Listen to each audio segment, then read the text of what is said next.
Hi hello ಎಲ್ಲರಿಗೂ ನಮಸ್ಕಾರ. ಜ್ಯೋತಿ ಪಾಕಶಾಲೆಗೆ ತಮ್ಮೆಲ್ಲರಿಗೂ ಸ್ವಾಗತ. ನನ್ನ ಕುಕಿಂಗ್ ವಿಡಿಯೋಸ್ ನಿಮಗೆ ಇಷ್ಟ ಆದಲ್ಲಿ ಜ್ಯೋತಿ ಪಾಕಶಾಲೆ ವಿಡಿಯೋಸ್ನ ಲೈಕ್ ಮಾಡಿ. ಹೊಸದಾಗಿ ನನ್ನ ಕುಕಿಂಗ್ ವಿಡಿಯೋಸ್ ನೋಡ್ತಿದ್ದಲ್ಲಿ ಜ್ಯೋತಿ ಪಾಕಶಾಲೆ ಚಾನಲ್ನ ಸಬ್ಸ್ಕ್ರೈಬ್ ಮಾಡಿಕೊಡಿ. ಈ ವಿಡಿಯೋ ಹೇಗನ್ನಿಸ್ತು ಅಂತ ಕಮೆಂಟ್ ಮಾಡಿ. ಹಾಗೆ ಈ ವಿಡಿಯೋ ಇಷ್ಟ ಆದಲ್ಲಿ ಒಂದು ಲೈಕ್ ಮಾಡಿ. ನಾನು ಈ ದಿನ ಆರೋಗ್ಯಕರವಾದಂತಹ ಬ್ರೇಕ್ಫಾಸ್ಟ್ ರೆಸಿಪಿ ಅವಲಕ್ಕಿ ರೊಟ್ಟಿ ಮಾಡುವ ವಿಧಾನ ತೋರಿಸ್ಕೊಡ್ತೇನೆ. ತುಂಬಾ ಹೆಲ್ತಿಯಾದಂಥ ರೆಸಿಪಿ ಹಾಗೂ ಟೇಸ್ಟಿಯಾದಂತಹ ರೆಸಿಪಿ. ಬನ್ನಿ ಅವಲಕ್ಕಿ ರೊಟ್ಟಿ ಮಾಡೋದು ಹೇಗೆ ಅಂತ ನೋಡೋಣ. ನಾನಿಲ್ಲಿ ಒಂದು ಬಟ್ಲಿಗೆ 2 ಕಪ್ಪಷ್ಟು ಅವಲಕ್ಕಿನ, ಮಾಮೂಲಿ ಅವಲಕ್ಕಿನೇ ತಗೊಂಡಿದ್ದೀನಿ, ದಪ್ಪ ಅವಲಕ್ಕಿನ. ನಿಮ್ಮ ಹತ್ರ ಪೇಪರ್ ಅವಲಕ್ಕಿ ಇತ್ತು ಅಂದರೆ ಅದನ್ನಾದರೂ ಯೂಸ್ ಮಾಡ್ಕೊಳ್ಬೋದು. ನಾನಿಲ್ಲಿ 2 ಕಪ್ಪಷ್ಟು ಅವಲಕ್ಕಿನ ಹಾಕ್ಕೊಳ್ತಾ ಇದ್ದೇನೆ. ಇವನ್ನ ಚೆನ್ನಾಗಿ ಒಂದೆರಡು ಸರಿ ವಾಶ್ ಮಾಡ್ಕೊಳ್ತೇನೆ.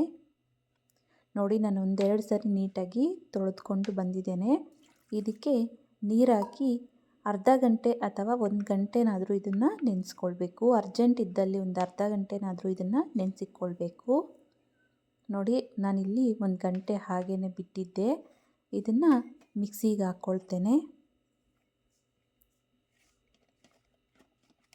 ಎಲ್ಲವನ್ನು ನಾನಿಲ್ಲಿ ಮಿಕ್ಸಿ ಜಾರಿಗೆ ಹಾಕ್ಕೊಂಡು ರುಬ್ಕೊಳ್ತೇನೆ. ಮೊದಲಿಗೆ ಹಾಗೆಯೇ ರುಬ್ಬಿ ನಂತರ ಇದಕ್ಕೆ ಸ್ವಲ್ಪ ನೀರನ್ನ ಸೇರಿಸ್ಕೊಂಡು ಆದಷ್ಟು ನುಣ್ಣಗೆ ಇದನ್ನು ರುಬ್ಕೊಳ್ಬೇಕು.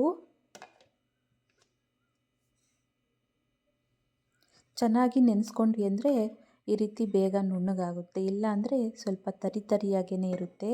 ಹಾಗಾಗಿ 1 ಗಂಟೆ ಕಾಲ ಇದನ್ನು ನೆನೆಸಿಕೊಳ್ಬೇಕು ಅವಲಕ್ಕಿನ. ನೋಡಿ, ನುಣ್ಣಗೆ ರುಬ್ಕೊಂಡಿದ್ದಾಯಿತು. ನಾನಿಲ್ಲಿ ಒಂದು ಬಟ್ಲಿಗೆ, ಅಗಲವಾದ ಬಟ್ಲಿಗೆ ಸಣ್ಣದಾಗಿ ಹೆಚ್ಚಿರುವಂಥ 2 ಮೀಡಿಯಮ್ ಗಾತ್ರದ ಈರುಳ್ಳಿನ ಹಾಕ್ಕೊಳ್ತಾ ಇದ್ದೇನೆ. ಹಾಗೆಯೇ ಸಣ್ಣದಾಗಿ ಹೆಚ್ಚಿರುವಂಥ ಕರಿಬೇವು, ಹಾಗೆಯೇ 1-2 ಹಸಿಮೆಣಸಿನ್ಕಾಯಿನ ಸಣ್ಣದಾಗಿ ಕಟ್ ಮಾಡ್ಕೊಂಡಿರೋದನ್ನು ಸೇರಿಸ್ಕೊಳ್ತೇನೆ.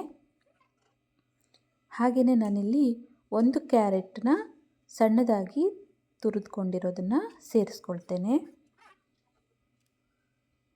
ಹಾಗೆಯೇ ನಾನಿಲ್ಲಿ 1 ಹಿಡಿಯಷ್ಟು ಸಬ್ಬಕ್ಷಿನ ಸಣ್ಣದಾಗಿ ಕಟ್ ಮಾಡಿಕೊಂಡು ಸೇರಿಸ್ಕೊಳ್ತಾ ಇದ್ದೇನೆ. ಹಾಗೆಯೇ ಸ್ವಲ್ಪ ಕೊತ್ತಂಬರಿ ಸೊಪ್ಪನ್ನ ಕಟ್ ಮಾಡಿ ಹಾಕ್ಕೊಳ್ತೇನೆ. ಹಾಗೆಯೇ ಇದಕ್ಕೆ 1 ಟೀ ಸ್ಪೂನಷ್ಟು ಜೀರಿಗೆನ ಹಾಕ್ಕೊಳ್ತೇನೆ. ರುಚಿಗೆ ತಕ್ಕಷ್ಟು ಉಪ್ಪನ್ನು ಹಾಕ್ಕೊಳ್ತೇನೆ. ಉಪ್ಪನ್ನು ಹಾಕಿ ಚೆನ್ನಾಗಿ ಇದನ್ನು ಹಾಗೆಯೇ ಒಂದು ಸರಿ ಮಿಕ್ಸ್ ಮಾಡ್ಕೊಳ್ತೇನೆ.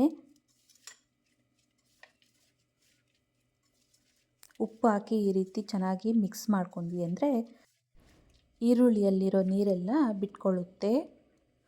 ಈಗ ಇದಕ್ಕೆ ರುಬ್ಕೊಂಡಿರೋಂಥ ಅವಲಕ್ಕಿ ಪೇಸ್ಟ್ನ ಹಾಕ್ಕೊಳ್ತೇನೆ.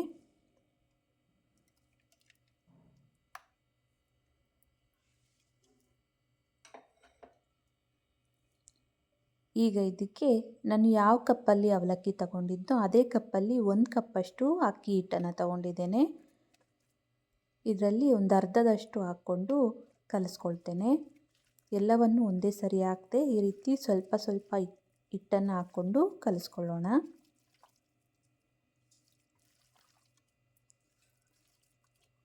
ನೋಡ್ಬೋದು, ಮೆತ್ತಗಾಯಿತು ಅಂತೇಳಿ ಉಳಿದಿರೋಂಥ ಹಿಟ್ಟನ್ನು ಹಾಕ್ಕೊಳ್ತಾ ಇದ್ದೇನೆ. ಚೆನ್ನಾಗಿ ಇದನ್ನು ಮಿಕ್ಸ್ ಮಾಡ್ಕೊಳ್ಳೋಣ.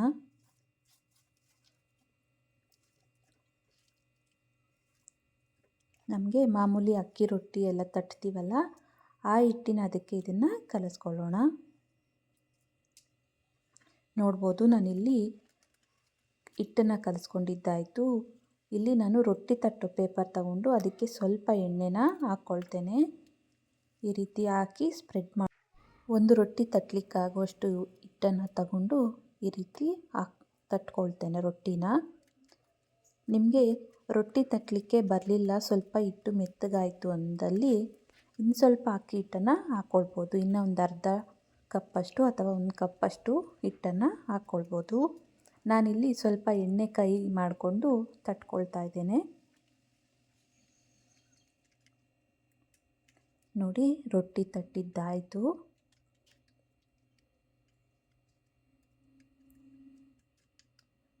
ನಾನಿಲ್ಲಿ ಗ್ಯಾಸ್ ಮೇಲೆ ತವ ಕಾಯಲಿಕ್ಕೆ ಇಕ್ಕಿದ್ದೆ. ಈಗ ರೊಟ್ಟಿನ ಹಾಕ್ಕೊಳ್ಳೋಣ.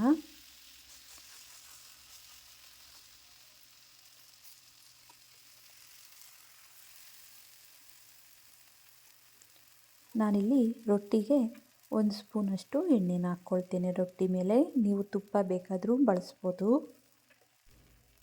ಆ ರೊಟ್ಟಿ ಬೇಯೋ ಹೊತ್ತಿಗೆ ನಾನಿಲ್ಲಿ ಇನ್ನೊಂದು ರೊಟ್ಟಿನ ತಟ್ಕೊಳ್ತೇನೆ. ಪೇಪರಿಗೆ ಸ್ವಲ್ಪ ಎಣ್ಣೆನ ಸ್ಪ್ರೆಡ್ ಮಾಡಿ ಒಂದು ರೊಟ್ಟಿಗೆ ಆಗುವಷ್ಟು ಹಿಟ್ಟನ್ನು ತಗೊಂಡು ಮಾಮೂಲಿಯಾಗಿ ರೊಟ್ಟಿನ ತಟ್ಟೋದೇನೆ. ನೋಡಿ, ರೊಟ್ಟಿ ತಟ್ಕೊಂಡಿದ್ದಾಯಿತು. ಇಲ್ಲಿ ತವ ಮೇಲೆ ರೊಟ್ಟಿ ಚೆನ್ನಾಗಿ ಫ್ರೈ ಆಗಿದೆ. ಇದನ್ನು ಟರ್ನ್ ಮಾಡಿಕೊಂಡು ಇನ್ನೊಂದು ಕಡೆ ಚೆನ್ನಾಗಿ ಇದನ್ನು ಫ್ರೈ ಮಾಡ್ಕೊಳ್ತೇನೆ. ನೋಡ್ಬೋದು, ರೊಟ್ಟಿ 2 ಕಡೆ ಫ್ರೈ ಆಗಿದೆ. ಇದನ್ನು ಪ್ಲೇಟ್ಗೆ ತೆಗೆದುಕೊಳ್ತೇನೆ. ತಟ್ಟಿರೋಂಥ ರೊಟ್ಟಿನ ಮತ್ತೆ ತವ ಮೇಲೆ ಹಾಕ್ಕೊಳ್ತೇನೆ.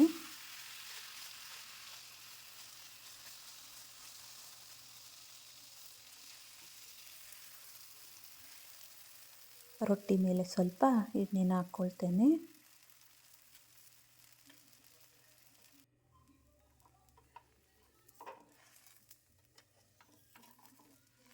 ನೋಡಿ, ಒಂದು ಕಡೆ ಫ್ರೈ ಆಗಿದೆ ರೊಟ್ಟಿ.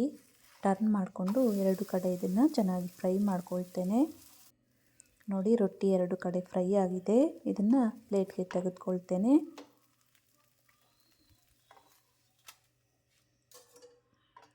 ನೋಡಿ, ಅವಲಕ್ಕಿ ರೊಟ್ಟಿ ರೆಡಿ ಆಯಿತು. ಇದನ್ನು ಪ್ಲೇಟ್ಗೆ ಸರ್ವ್ ಮಾಡ್ತೇನೆ. ನೋಡಿದ್ರಲ್ಲ ಅವಲಕ್ಕಿ ರೊಟ್ಟಿ ಮಾಡುವ ವಿಧಾನ. ನಾನು ಇದಕ್ಕೆ ಕಾಂಬಿನೇಷನ್ ಆಗಿ ಕಾಯಿ ಚಟ್ನಿ ಹಾಗೆಯೇ ಟೊಮೊಟೊ ಚಟ್ನಿನ ಮಾಡಿದ್ದೆ. ತುಂಬಾ ಟೇಸ್ಟಿಯಾಗಿರುತ್ತೆ ಈ ಅವಲಕ್ಕಿ ರೊಟ್ಟಿ. ಅಕ್ಕಿ ರೊಟ್ಟಿಗಿಂತ ಈ ರೊಟ್ಟಿ ತುಂಬಾ ಸಾಫ್ಟಾಗಿ ಹಾಗೆ ತುಂಬ ಟೇಸ್ಟಿಯಾಗಿರುತ್ತೆ. ಈ ರೆಸಿಪಿ ನಿಮಗೆ ಇಷ್ಟ ಆಗಿದೆ ಅಂದ್ಕೊಳ್ತೇನೆ. ಇಷ್ಟ ಆದಲ್ಲಿ ಈ ವಿಡಿಯೋಗೊಂದು ಲೈಕ್ ಮಾಡಿ. ಯಾರೆಲ್ಲ ಸಬ್ಸ್ಕ್ರೈಬ್ ಮಾಡ್ಕೊಳ್ದೆ ವಿಡಿಯೋ ನೋಡ್ತಿದ್ದಲ್ಲಿ ಪ್ಲೀಸ್ ಸಬ್ಸ್ಕ್ರೈಬ್ ಮಾಡ್ಕೊಳ್ಳಿ. ಈ ವಿಡಿಯೋ ಹೇಗನ್ನಿಸ್ತು ಅಂತ ಕಮೆಂಟ್ ಮಾಡಿ. ಹಾಗೆ ಈ ವಿಡಿಯೋನ ನಿಮ್ಮ ಫ್ರೆಂಡ್ಸ್ ಆ್ಯಂಡ್ ಫ್ಯಾಮಿಲಿ ಮೆಂಬರ್ಸ್ಗೆ ಶೇರ್ ಮಾಡಿ. ಧನ್ಯವಾದಗಳು.